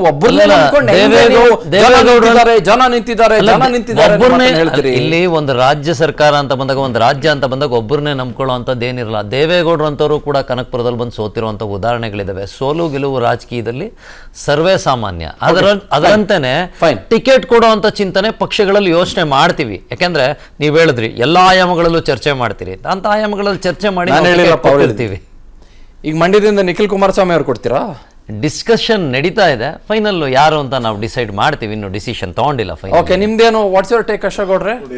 ನೆಪೋಟಿಸಮ್ಮು ಮತ್ತು ನ್ಯಾಚುರಲ್ ಎಂಟ್ರಿ ಟು ಪೊಲಿಟಿಕ್ಸ್ ಅನ್ನೋದಕ್ಕೆ ಒಂದು ಒಳ್ಳೆ ಉದಾಹರಣೆ ಅಂತಂದರೆ, ಬೆಂಗಳೂರು ನಾರ್ತ್ ನೀವು ಚರ್ಚೆ ಮಾಡಲಿಲ್ಲ ಆಗಲೇ, ಮಾಡ್ತೀನಿ. ಬೆಂಗಳೂರು ನಾರ್ತ್ನಲ್ಲಿ ರಾಜೀವ್ ಗೌಡ್ರು ಕೊಡ್ತಾ ಇದ್ದಾರೆ ಟಿಕೆಟು, ಮತ್ತು ಬೆಂಗಳೂರು ಸೆಂಟ್ರಲಲ್ಲಿ ಮನ್ಸೂರ್ ಖಾನ್ ಕೊಡ್ತಾ ಇದ್ದಾರೆ. ಇಬ್ಬರು ಒಳ್ಳೆ ಸ್ನೇಹಿತರು, ಆತ್ಮೀಯರು. ಮತ್ತು ಮಂಡ್ಯದಲ್ಲಿ ಸ್ಟಾರ್ ಚಂದ್ರು ಕೊಡ್ತಾ ಇದ್ದಾರೆ. ಸ್ಟಾರ್ ಚಂದ್ರು ಯಾರು? ಪುಟ್ಟಸ್ವಾಮಿ ಗೌಡ್ರ ತಮ್ಮ, ಯಾರು ಗೌರಿಬಿದ್ದೂನವ್ರ ತಮ್ಮ, ಮತ್ತು ಶರತ್ ಬಚ್ಚೇಗೌಡ್ರವ್ರಿಗೆ ಬೀಗರು, ಚಿಕ್ಕಮವ. ಆದರೆ ನಾವು ಈ 3 ಜನದ ಬಗ್ಗೆ ಮಾತಾಡಲಿಲ್ಲ. ಯಾಕೆ ಮಾತಾಡಲಿಲ್ಲ ಗೊತ್ತಾ? ಸ್ಟಾರ್ ಚಂದ್ರು ಅವರು ಅವ್ರು ತೆಗೆದುಕೊಳ್ತಿರೋದು ಟಿಕೆಟು ಅವ್ರ ಸಾಮರ್ಥ್ಯದ ಮೇಲೆ ತೆಗೆದುಕೊಂತಿದ್ದಾರೆ. ರಾಜೀವ್ ಗೌಡ್ರು ಸಾಮರ್ಥ್ಯ ಅವರೇ ಹೇಳಿದ್ರಲ್ಲ, ನಮ್ಮ ರವೀಂದ್ರ ಗೌಡ್ರು ಹೇಳಿದ್ರಲ್ಲ, ದುಡ್ಡಿನ ಸಾಮರ್ಥ್ಯ ಅಂತ ಅಂದ್ಬಿಟ್ಟು ಹೇಳಿದ್ರಲ್ಲ. ಸಾಮರ್ಥ್ಯಕ್ಕೆ ಒಂದಿಷ್ಟು 4 ಪದಗಳು. ಈಗ ನಾವು ನೆಪೋಟಿಸಂ ಬಗ್ಗೆ ಮಾತಾಡ್ತೀವಿ, ದುಡ್ಡಿನ ಸಾಮರ್ಥ್ಯ ಇನ್ನೊಂದು ದಿವಸ ಮಾತಾಡೋಣ. ಅವ್ರ ಸಾಮರ್ಥ್ಯ ಅಂದ್ಬಿಟ್ಟು ಈಗ ನೆಪೋಟಿಸಂ ಅಲ್ಲ ಅಂತ. ಅಲ್ಲ, ನಾನ್ ನೆಪೋಟಿಸಂ ನಲ್ಲಿ ಅವ್ರ ಸಾಮರ್ಥ್ಯ ವಿಚಾರ ಅಲ್ಲ. ನೆಪೋಟಿಸಂ ನ ಕಾಂಟ್ರಾಡಿಕ್ಟರಿ ಸ್ಟೇಟ್ಮೆಂಟ್ ಅಲ್ಲ. ನೆಪೋಟಿಸಂ ನಲ್ಲಿ ನೆಪೋಟಿಸಂ ಯಾರಿಗಾದ್ರೂ ಕೊಡ್ತಾ ಇದ್ದಾರೆ. ಸ್ಟಾರ್ ಚಂದ್ರು ಅವರು ದುಡ್ಡಲ್ಲಿ ಬಂದ್ರು ಅಂತ ಹೇಳಿದೆ ಅಷ್ಟೇ, ಆಯ್ತಾ? ಈಗ ರಾಜೀವ್ ಗೌಡ್ರು ಮತ್ತು ಮನ್ಸೂರ್ ಖಾನ್ ದುಡ್ಡಲ್ಲಿ ಬರಕ್ ಯಾರಿಗೆ ಸಾಧ್ಯ ರೀ? ಕಾರ್ಯಕರ್ತನಿಗೆ ದುಡ್ಡಲ್ಲಿ ಬರಕ್ ಸಾಧ್ಯನೇನ್ರಿ? ಅವ್ರು ಬಿಸ್ನೆಸ್ ಮಾಡಿದ್ರು. ಅಶೋಕ್ ಗೌಡ್ರಿಗೆ ದುಡ್ಡಲ್ಲಿ ಬರಕ್ ಸಾಧ್ಯನೇನ್ರಿ? ಖಂಡಿತವಾಗ್ಲೂ ಆಗಲ್ಲ, ಆಯ್ತಾ? ಅಶೋಕ್ ಗೌಡ್ರಿಗೆ ದುಡ್ಡಲ್ಲಿ ಆಗೋದಿಲ್ಲ, ಆಯ್ತಾ? ದುಡ್ಡಲ್ಲಿ ನಾನು ಬರಕ್ ಆಗಲ್ಲ, ಆಯ್ತಾ? ಈಗ ನಾನು ಯಾರಿಗೂ ಸಾಧ್ಯ ಇರ್ಬೋದೇನೆ, ನಿಮ್ಗೆ ಸಾಧ್ಯ ಆಗಲ್ಲ ಪಾಪ. ಅವ್ರಿಗೂ ಟೋಪಿ ಹಾಕೋ ಮನೋಭಾವ ಅಲ್ಲ. ದುಡ್ಡಲ್ಲಿ ಬಂದ್ರು ಅಂದ್ರಲ್ಲ, ತುಂಬಾ ಜನ ಇದ್ದಾರೆ.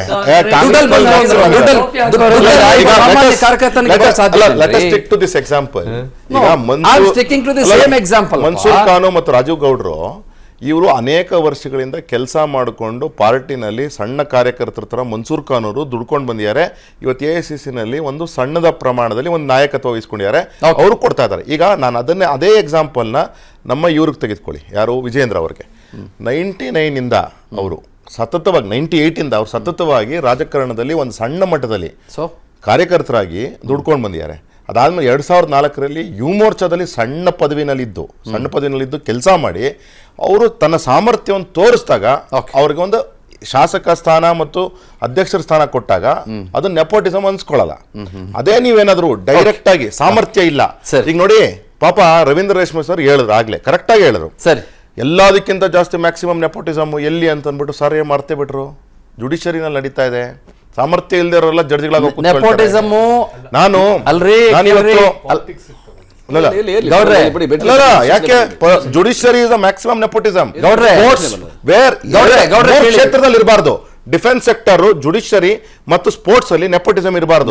ಈ 3 ಕಡೆ ಜಾತಿ ಕೇಳ್ಬಿಟ್ಟು ಯಾರು ಇದಾಕಲ್ಲ, ಬೇರೆ ಕಡೆ ಎಲ್ಲ ಜಾತಿನೇ ನೋಡ್ತಾರೆ.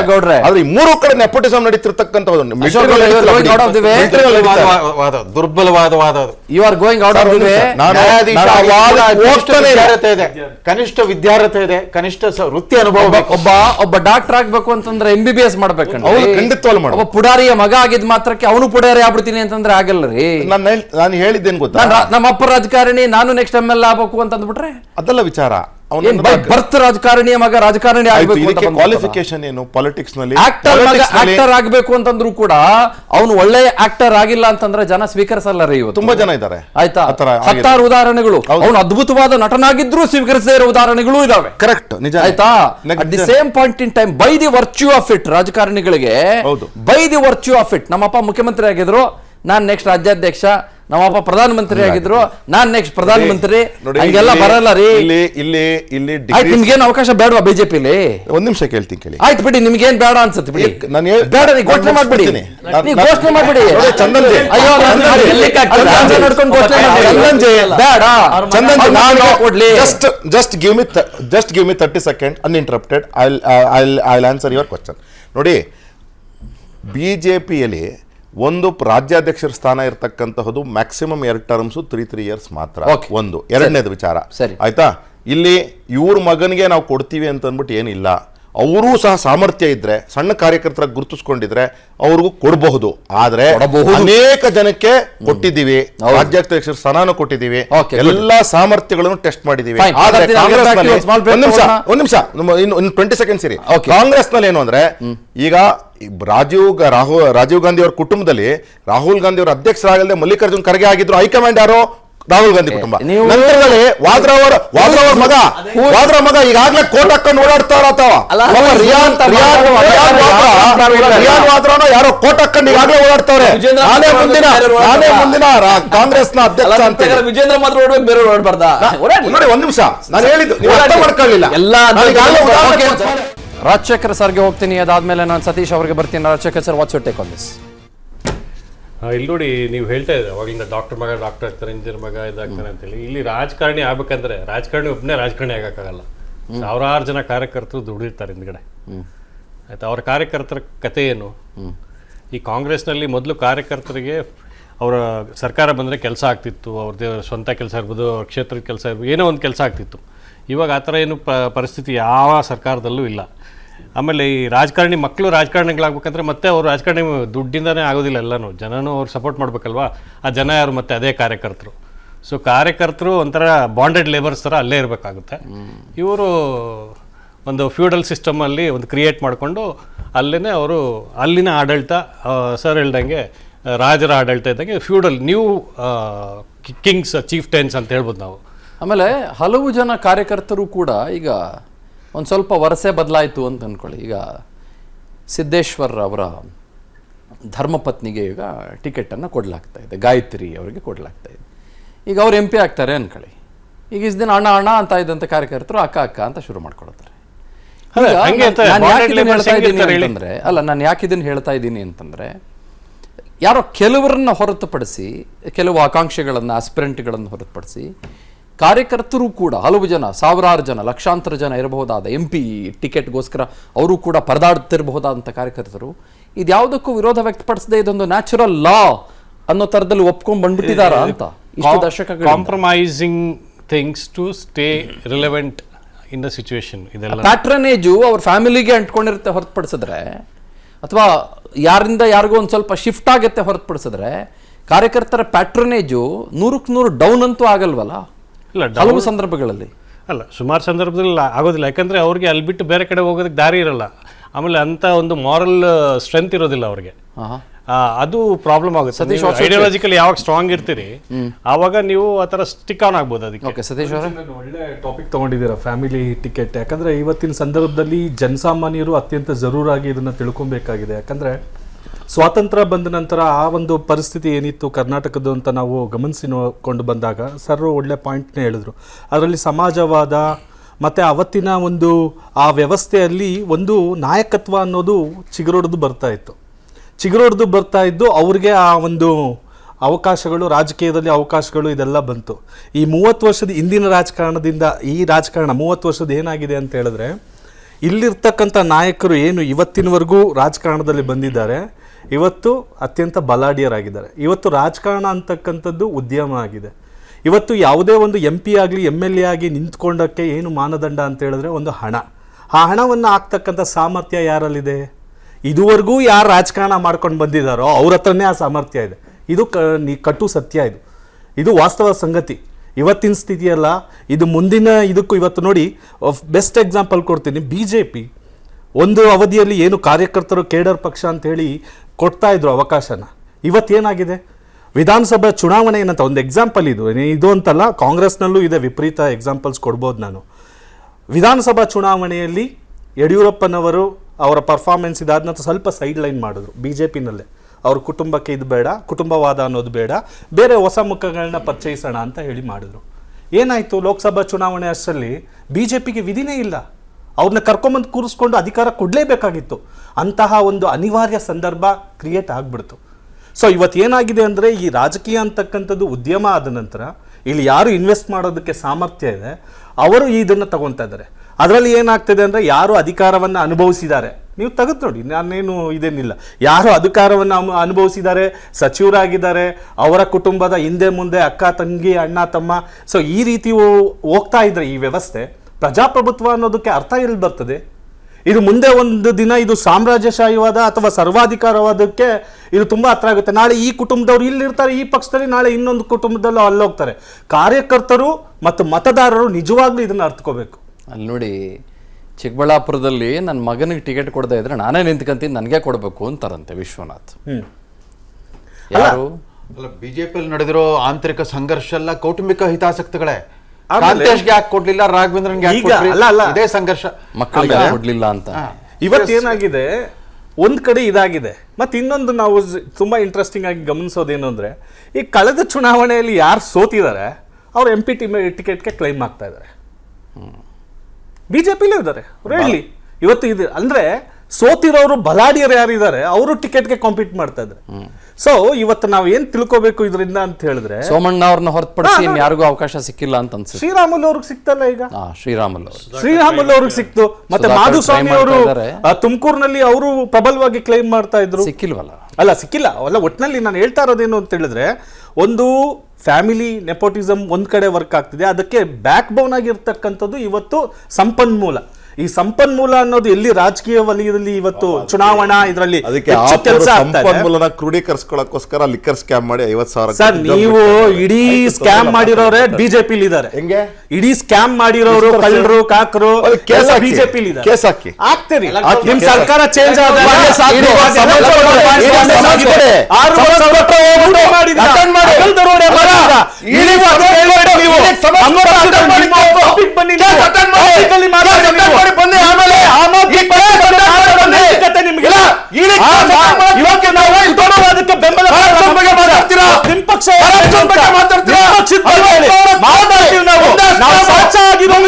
ವಾಷಿಂಗ್ ಮಿಷಿನ್ ನಾವು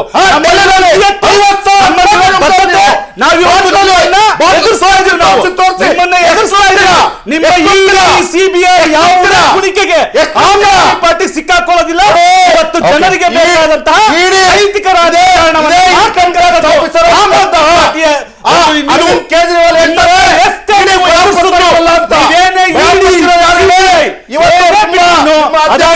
ನೀವು ಬನ್ನಿ ಪಾಯಿಂಟ್, ನೀವು ಫ್ಯಾಮಿಲಿ ಪಾಲಿಟಿಕ್ಸ್ ಬನ್ನಿ. ಮುಖ್ಯಮಂತ್ರಿ ಅಂತ ಕಳ್ಕೊಂಡಿದ್ದೀರಾ. ಮೋದಿ ಅವರು ಆದಿ ಬೀದಿಯಲ್ಲಿ ಹೋಗಿ ಪರಿವಾರದ ಬಗ್ಗೆ ಹೇಳ್ತಾರೆ. ನೀವೇ ಪರಿವಾರ ಟಿಕೆಟ್ ಕೊಡೋದು ಯಾರಿಗೆ? ಹಣ ಇರುವ ಪರಿವಾರಕ್ಕೆ ಕೊಟ್ಟಾಯ್ತು. ಅಲ್ಲ, ಈಗ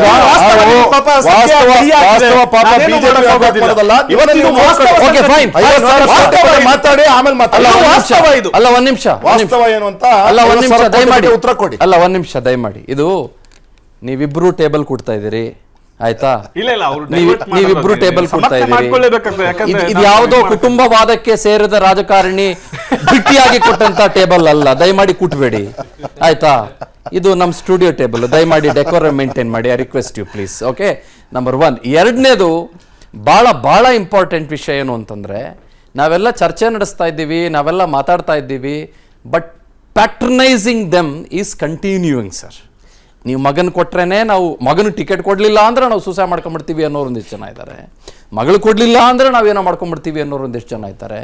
ಅಟ್ ದಿ ಸೇಮ್ ಟೈಮ್ ನೀವು ಸಂಪನ್ಮೂಲ ಅಂತ ಹೇಳ್ತಾ ಇದ್ದೀರಲ್ಲ. ಈಗ ಫಾರ್ ಎಕ್ಸಾಂಪಲ್, ಈಗ ಒಂದು 18-20 ಕ್ಷೇತ್ರದಲ್ಲಿ ಅವ್ರ ಮಕ್ಕಳಿಗೆ, ಧರ್ಮಪತ್ನಿಯರಿಗೆ, ಇನ್ಯಾರಿಗಾರಿಗೋ ಟಿಕೆಟ್ ದಕ್ಕಿಸ್ಕೊಂಡಿದ್ದಾರಲ್ಲ, ಅಲ್ಲೆಲ್ಲ ಆಯಾ ಪಾರ್ಟಿಗಳಿಗೆ ಸೇರಿದ ಸಂಪನ್ಮೂಲ ಕಡಿಮೆ ಇರುವ ವ್ಯಕ್ತಿಗಳಿದ್ದಾರೆ ಅಂತ ಏನಾದರೂ ಅಂದ್ಕೊಂಡಿದ್ದೀರಾ?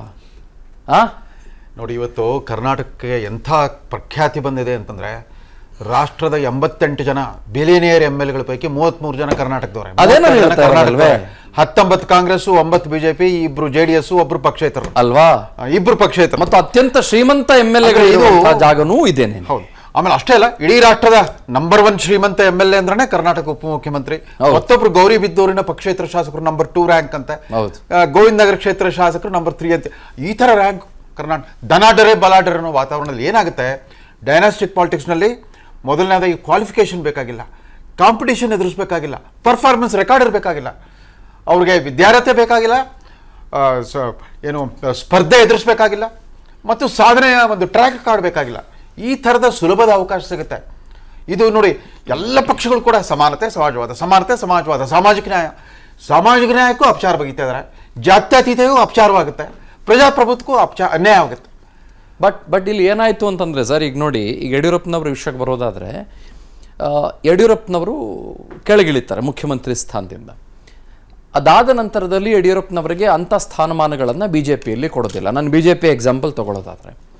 ಆದರೆ ಇನ್ನೇನು ಚುನಾವಣೆಗಳು ಹತ್ತಿರ ಬರ್ತಿದೆ, ಎಸ್ಪೆಷಲಿ ಲೋಕಸಭೆ ಚುನಾವಣೆ ಅಂತ ಅನ್ನುವಾಗ, ಇದೇ ಯಡಿಯೂರಪ್ಪನವರ ಹೆಸರಿನಲ್ಲೇ ಏರ್ಪೋರ್ಟ್ ಉದ್ಘಾಟನೆ ಮಾಡ್ತೀವಿ ಬನ್ನಿ ಅಂತ ಅವ್ರನ್ನ ಕರೀತಾರೆ, ನಿಮ್ಮ ಹೆಸರನ್ನೇ ಇಡ್ತೀವಿ ಅಂತ ಕರೀತಾರೆ. ಯಾಕಂತಂದರೆ BJP ಒಂದು ಪ್ಲಾನ್ ಆಫ್ ಆ್ಯಕ್ಷನ್ಗೆ ಮೊರೆ ಹೋಗುತ್ತೆ. ಅದು ಏನು ಅಂತಂದರೆ ವ್ಯಕ್ತಿ ಕೇಂದ್ರಿತ ಪಕ್ಷವಾಗಿ ನಾವು ಇದನ್ನು ತೆಗೆದುಕೊಂಡು ಹೋಗೋದು ಬೇಡ ಅಂತ ಪ್ಲ್ಯಾನ್ ಮಾಡ್ಕೊಳ್ತೋ ಏನೋ.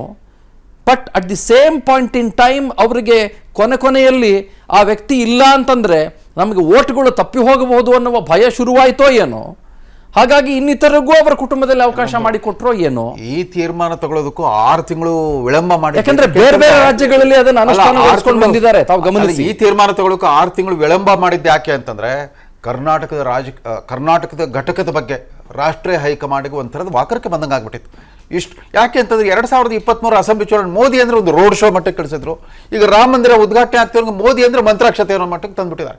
ಮೋದಿ ಅದನ್ನು ವಿಕಸಿತ ಭಾರತ ಸಂಕಲ್ಪ ಯಾತ್ರೆ ಯಾರ ಬಾಯಲ್ಲೂ ಬರಲ್ಲ. ಸಬ್ಕಾ ಸಾಥ್ ಸಬ್ಕಾ ವಿಕಾಸ್ ಸಬ್ಕಾ ವಿಶ್ವಾಸ ಅದು ನಿಮಗೆ ರಾಮ್ ಏಕ್ ವಿವಾದ ನಹೀ ಸಮಾಧಾನ ಅಂದ್ರೆ ಮಾರ ದಿವಸ ಹನುಮಾನ್ ಧ್ವಜ ಏರಿಸ್ಬಿಟ್ಟು ವಿವಾದ ಮಾಡ್ತಾರೆ. ಬಂದ್ಬಿಟ್ಟು ಹನುಮಾನ್ ಚಾಲಿಸುವ ವಿವಾದ ಇರ್ತಾರೆ. ಅದು ಕರ್ನಾಟಕದ ಮಾತಿಗೂ ಕಾರ್ಯಾಚರಣೆಗಳು ಸಂಬಂಧವಿಲ್ಲ ಸರ್. ಅದು ನಿಜ. ಅದು ಕರ್ನಾಟಕದ ಮಟ್ಟಕ್ಕೆ ಹಲವು ಜನರ ತಲೆಗೂ ಹೋಗಿಲ್ಲ. At the same point in time Ashok ಅವರು ಇದಕ್ಕೆ ಉತ್ತರ ಕೊಡಬೇಕು. ನೋಡಿ, ಇಲ್ಲಿ ಬೇರೆ ರಾಜ್ಯಗಳನ್ನು ಗಮನಿಸಿ ನೀವು. ಈಗ ವಸುಂಧರಾ ರಾಜೇನೇ ಚುನಾವಣೆ ಸಂದರ್ಭದಲ್ಲಿ BJP ಅಷ್ಟೊಂದೇನು ತಲೆ ಕೆಡಿಸ್ಕೊಳ್ಳಿಲ್ಲ. ಅಂದರೆ ಯಾವುದೋ ಒಂದು ಕುಟುಂಬವನ್ನು ಓಲೈಸಬೇಕು ಅನ್ನುವ ಹಂತಕ್ಕೆ ಏನು ಒಂದು ಆಲೋಚನೆ ಇತ್ತು, ಅದೊಂದು ಸ್ವಲ್ಪ ಬದಲಾವಣೆ ಆಗೋ ಹಂತಕ್ಕೆ ಬಂದಿತ್ತಾ ಅಂತ. ಬಟ್ ಫೈನಲಿ ಇಲ್ಲ, ನಮ್ಗೆ ಔಟ್ಪುಟ್ ಬೇಕು ಅಂತಂದಾಗ ನಾವು ಅವ್ರ ಮೊರೆ ಹೋಗ್ಲೇಬೇಕು ಅಥವಾ ಜಾತಿಯ ಮೊರೆ ಹೋಗ್ಲೇಬೇಕು, ಆ ಥರದ್ದೇನಾದ್ರೂ ಆಗ್ಬಿಡ್ತಾ ಅಂತ.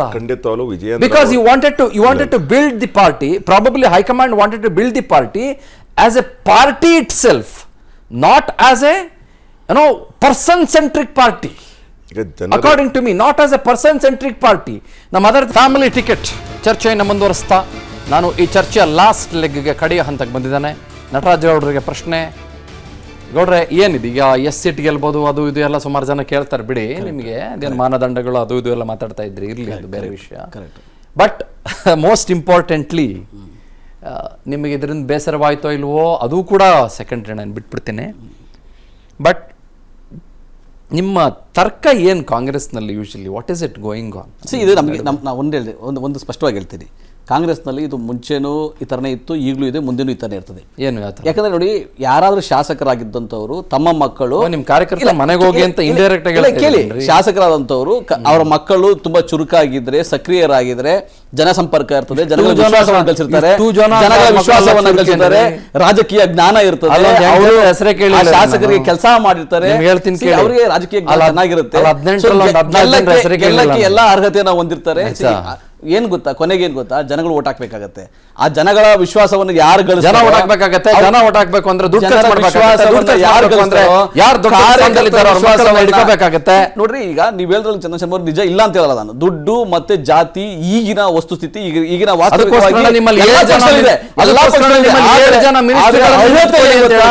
ಜನಗಳ ವಿಶ್ವಾಸವನ್ನು ಗಳಿಸ್ಕೊಳ್ಳೋರು ಯಾರಿದ್ದಾರೆ, ನಿಮ್ಮಲ್ಲಿ 7 ಜನ ಮಿನಿಸ್ಟ್ರಿಗಳನ್ನೇ ನಿಂತ್ಕೊಳ್ಳಿ ಅಂತ ಹೇಳಿದ್ರು. ಅದು ಕೂಡ ಅವ್ರಿಗೆ ರಾಜ್ಯ ರಾಜಕಾರಣ ಇಷ್ಟ, ರಾಜಕಾರಣ ಇಷ್ಟ ಇರಲಿಲ್ಲ.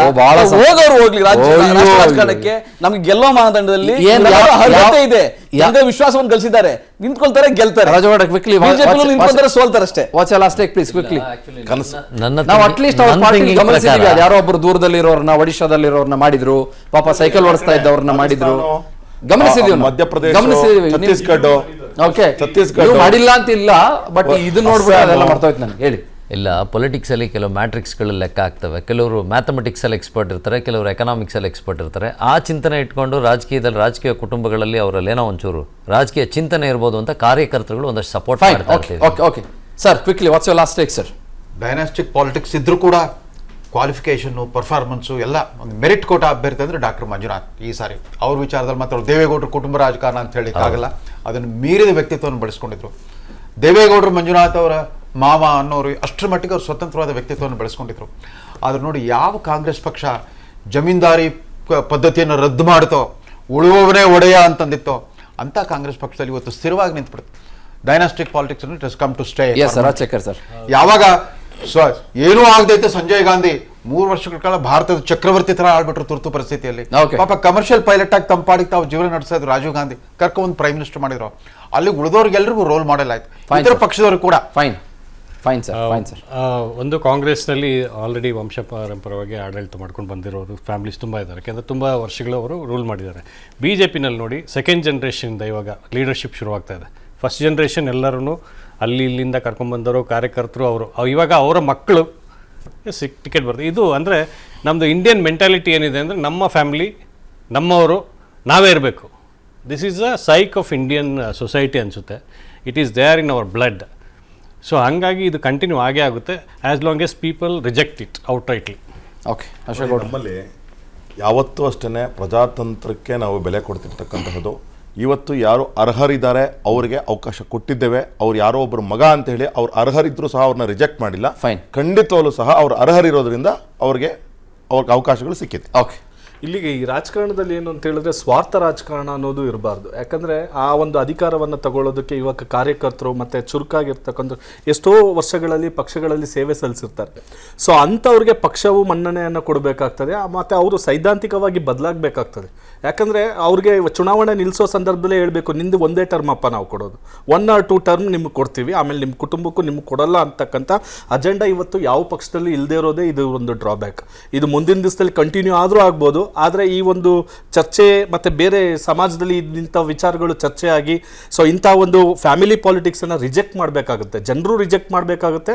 ಅಟ್ ದ ಸೇಮ್ ಟೈಮ್ ಪಕ್ಷಗಳು ಸಹ ಈ ಒಂದು ಸಿದ್ಧಾಂತವನ್ನು ಇಟ್ಕೋಬೇಕಾಗುತ್ತೆ. ಫ್ಯಾಮಿಲಿ ಪಾಲಿಟಿಕ್ಸ್ ಮಾತ್ರ ಅಲ್ಲ, ಈಗ ಮೈಸೂರು ಕೊಡಗಿನಲ್ಲಿ ಭಾಳ ದೊಡ್ಡ ಮಟ್ಟದಲ್ಲಿ ನಾನು ಸಾಧನೆ ಮಾಡಿದ್ದೀನಿ ಅಂತ ಹೇಳುವಂಥ ಪ್ರತಾಪ್ ಸಿಂಹ ಅವರಿಗೆ ರಾಜ ಪರಿವಾರವಾದ ಟಿಕೆಟ್ ಅನ್ನು ನಿರಾಕರಿಸಲಾಗುತ್ತೆ. ಆಮೇಲೆ ರಾಜ ಪರಿವಾರವಾದವನ್ನು ಅಲ್ಲಿ ಅಂಗೀಕರಿಸಲಾಗುತ್ತೆ. At the same point in time 2 ಕ್ಷೇತ್ರದಲ್ಲಿ ನಿಂತ್ಬಿಟ್ಟು ಸೋತ್ಕೊಂಡ್ಬಿಟ್ಟು ಡೆಪಾಸಿಟ್ ಕೂಡ ಹುಡುಕಬೇಕಾದಂಥ ಸುಮಾರು ಜನ ಇದ್ದಂಥವರಿಗೆ ಬನ್ರಿ ನಾವು ನಿಮ್ಗೆ ಅಲ್ಲಿ ಕೊಡ್ತೀವಿ ಟಿಕೆಟು, ಇಲ್ಲಿ ಕೊಡ್ತೀವಿ ಟಿಕೆಟು ಅಂತ ಟಿಕೆಟ್ ಕೂಡ ಕೊಡ್ತೀವಿ. ಇದು ಕುಟುಂಬ ರಾಜಕಾರಣಕ್ಕೆ ಮಾತ್ರ ಸೀಮಿತವಾಗಿಲ್ಲ, ಬದಲಿಗೆ ಬಹಳಷ್ಟು ಅದೇನೋ ಹೇಳ್ತಿರಲ್ಲ, ನೀವು ಏನೇನೋ ಹೇಳ್ತಿರಲ್ಲ, ಏನು ಪರ್ಮುಟೇಷನ್ನು ಕಾಂಬಿನೇಷನ್ಗಳು ಅದು ಏನೇನಿದಾವೋ ನೀವು ಒಂದು ಸ್ವಲ್ಪ ಲೆಕ್ಕ ಹಾಕೊಳ್ಳಿ. Thank you. ಅದೇ ಒಂದು ಮೆರಿಟ್ ಕೋಟ ಆದ್ಮೇಲೆ ಬಂದಿರೋ ಅಣ್ಣಾಮಲೈ ನೆರೇಟಿವ್ ಡೆವಲಪ್ಮೆಂಟ್ 56 ವರ್ಷಗಳಿಂದ ಸ್ಥಾಪಿತವಾಗಿ ಟಿಕೆಟ್ ಹಂಚಿಕೆಗೆ ಮಾನದಂಡಗಳು ಏನು ಅಂತ ಗೊತ್ತಾಗೋದೇ ಇಲ್ಲ. ಈ ಬಿಜೆಪಿಯಲ್ಲೂ ಕೂಡ ಅಷ್ಟೇ, ಟಿಕೆಟ್ ಹಂಚಿಕೆಗೆ ಮಾನದಂಡ ಏನು, ಇವರಲ್ಲಿ ಟಿಕೆಟ್ ಹಂಚಿಕೆಗೆ ಮಾನದಂಡ ಏನು, nothing seems to be sorted at the moment. Thank you very much. 6 ಜನಕ್ಕೂ ಸಾಕಷ್ಟು ವಿಷಯಗಳನ್ನು ಹಂಚಿಕೊಳ್ಳೋದಕ್ಕಾಗಿ. That's all for now.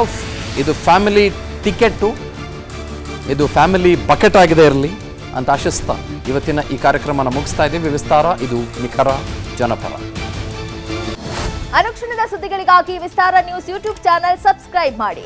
ಹೊಸ ಸುದ್ದಿಗಳ ನೋಟಿಫಿಕೇಶನ್ಗಾಗಿ ಬೆಲ್ ಐಕಾನ್ ಕ್ಲಿಕ್ ಮಾಡಿ.